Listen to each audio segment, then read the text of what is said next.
निकाय चुनाव के लिए आरोप प्रत्यारोप का दौर जारी है। कांग्रेस के रंजीत रावत गुट ने जहां हरीश रावत गुट के प्रत्याशी मोहम्मद अकरम के एक प्रचारक को बीजेपी का कार्यकर्ता बताया है। मामला कल गुलरघट्टी का है, जहां मोहम्मद अकरम के पक्ष में जनसभा करने पीरानकलिया के मौलाना सैयद मिरास पहुंचे थे। उनके कई फोटो इंटरनेट में मौजूद हैं, जिनमें वह बीजेपी के मंच के साथ ही बीजेपी का पट्टा पहने हुए हैं। दूसरी ओर उन्होंने बीजेपी प्रत्याशी मदन जोशी पर आरोप लगाते हुए कहा कि उन्होंने अभी तक पीपी मोड अस्पताल की पैरवी की है, जबकि उन्होंने अब पीपी मोड अस्पताल चला रहे संचालक के लोगों के साथ अपनी पत्नी व अन्य के नाम पर एक एनजीओ पंजीकृत की है, जिसमें अब वह पीपी मोड के अस्पताल की लंबी लीज लेने की फिराक में है। देखिए, जैसा मैंने अभी कहा,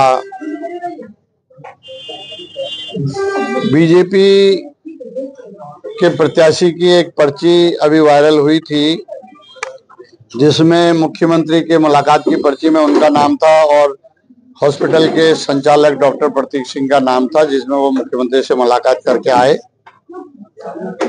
उससे पहले मरचुला बस हादसे के बाद जो है सरकार का ऐलान था यहीं रामनगर में कि पीपीपी मोड बंद किया जाएगा, लेकिन उस मुलाकात के बाद 3 महीने के लिए पीपीपी मोड बढ़ाया गया।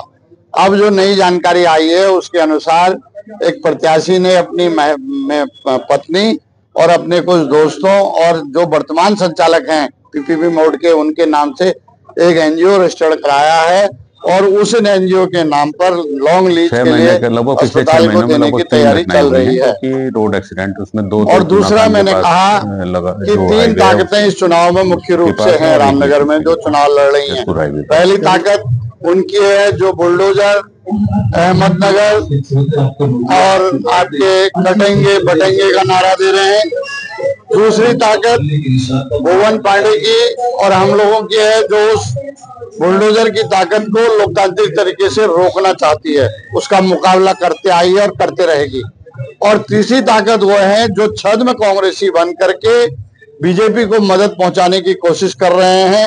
कल गुलरघट्टी में एक जो है सही उनको लाया गया पीरानकलिया के एक मौलाना को, जिनका नाम सैयद